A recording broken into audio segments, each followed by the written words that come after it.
A new rumor and scoop reports that Jon Favreau has hit a snag in saving Star Wars. It just might be that one of the original cast is not on board with having all of the OT characters in scene and on board the Millennium Falcon. Today we'll tell you what's going on and why it may throw off the Mandalorian movie, at least for now.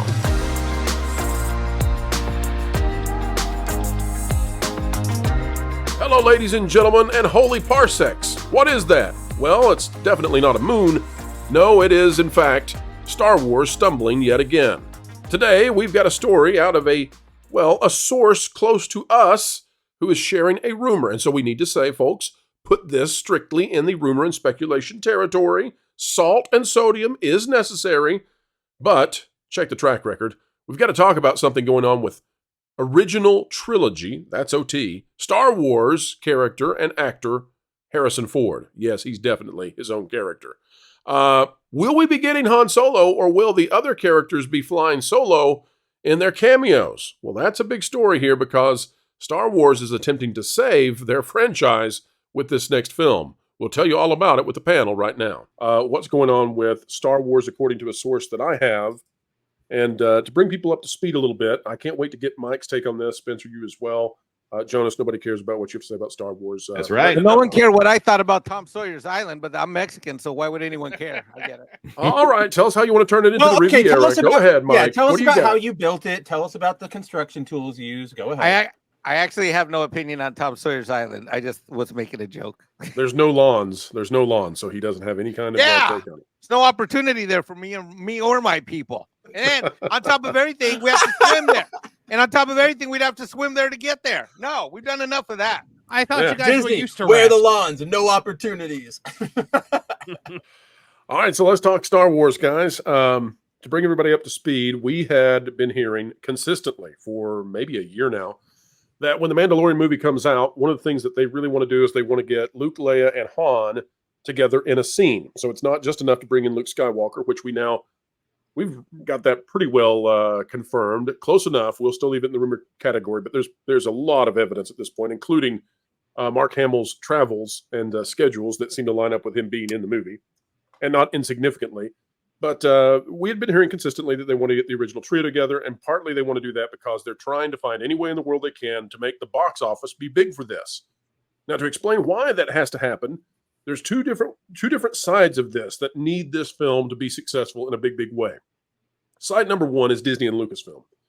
They have survived on Disney Plus, but really it's been a waning interest in Star Wars, even to the point that Kathleen Kennedy is under scrutiny at a place where it's really hard for the general public to know how diminished the franchise is. Now, Kathleen Kennedy has suggested she likes it being that way because when you go to the box office, there are news articles that happen all the time about how much you made at the movies. That doesn't happen quite as consistently with ratings. So when they bring this movie back to the box office, if it fails, it will fail in the eyes of the public. So they don't want that to happen. That would also scare investors if not just a movie, but an entire franchise is essentially lame and struggling forward. So this needs to be a win, especially given that it will be almost a decade since we've had Star Wars. It's going to be rounded up at that point. 2026 is when this is supposed to come out. Wow. Okay, so that is one side of the equation that needs this to win. But the other vested party that really needs this to be successful is Jon Favreau and his Gollum Productions. And the reason he needs it to be successful is because he is at this point, I think, fairly described legendary filmmaker. He is a director who has been behind a number of tremendous hits. We could go through them, but they are aplenty. And he has a significant reputation to protect. Having the Mandalorian Season 3 fail or the Book of Boba Fett do poorly, that is nothing when it comes to reputational harm as compared to a huge flop of a franchise that he's supposed to be redeeming. So Jon Favreau needs to go in and get a huge win. He does not want to be Mangolded. Let me say it again. He does not want to be James Mangolded. And Mike, I don't know if you saw this, but when I went and saw the Am I Racist documentary, before the movie, there were trailers. And one of the trailers was for an upcoming James Mangold film. And when it listed out the movies that James Mangold has been a part of, because they want you to remember Ford versus Ferrari, and they want you to go see it because of that. No mention of Indiana Jones at all in Mangold's stuff, which tells you everything you need to know about what they really think of that film. So Favreau does not want to be mangolded. He wants to go out with a win. All right. So the win was going to be get Baby Yoda in there, cool, and get the original trilogy characters in there because they're what's popular and they know it. Okay? Even if it's for a 5-minute cameo, get them in there and get plenty of screen time for Luke as well. The problem that I am hearing now is that there is a snag in the plan. And folks, we cannot confirm this yet. It comes from a source who has been right over and over and over to the point it's getting ludicrous. Kind of imagine that soon we'll get a call from somebody saying, how do you guys know this and who do we need to contact? Hope that's not the case, but appreciate the source sending this our way. The snag seems to be, guys, Harrison Ford. And surprisingly, Harrison Ford, we are told, does not like whatever this plan is. They are already into filming. It was supposed to be CGI. So Ford's not really even needed, but he still has to sign off.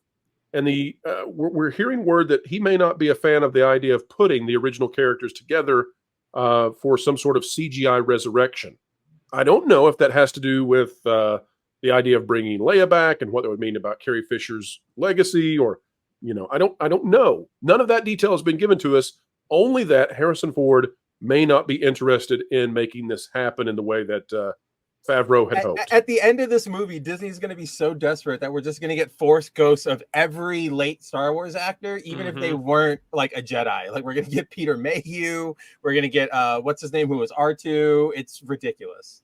Well, that's a great point, Spencer, because that leads into what I was just about to ask Jonas.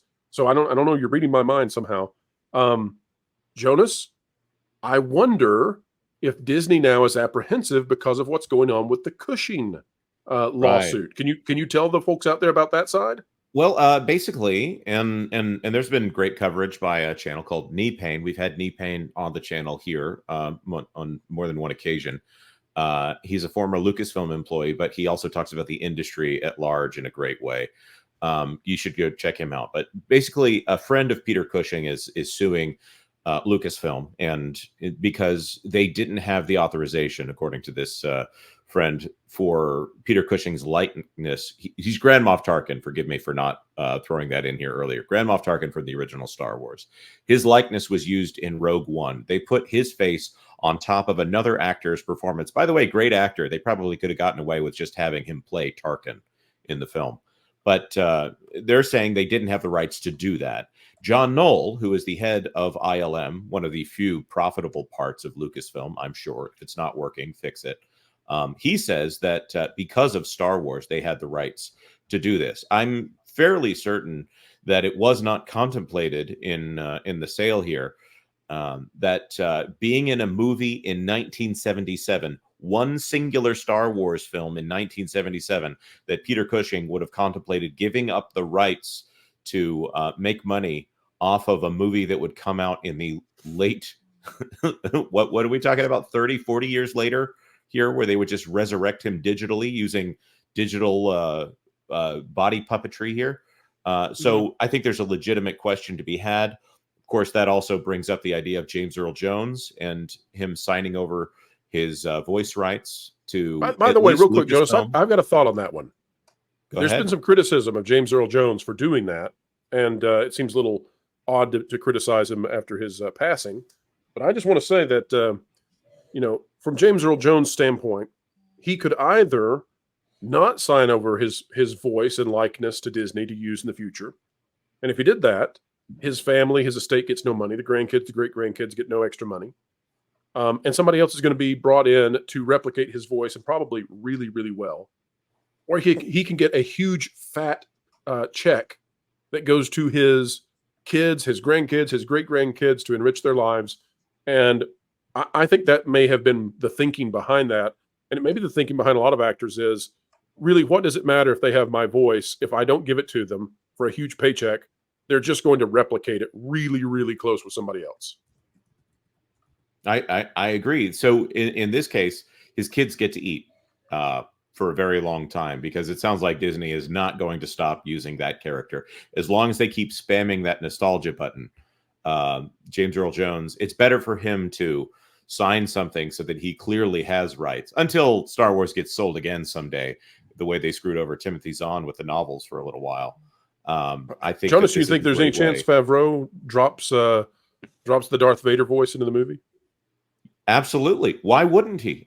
They stuck Darth Vader into Star Wars Outlaws, apparently. The only way I know that is somebody put the spoiler online.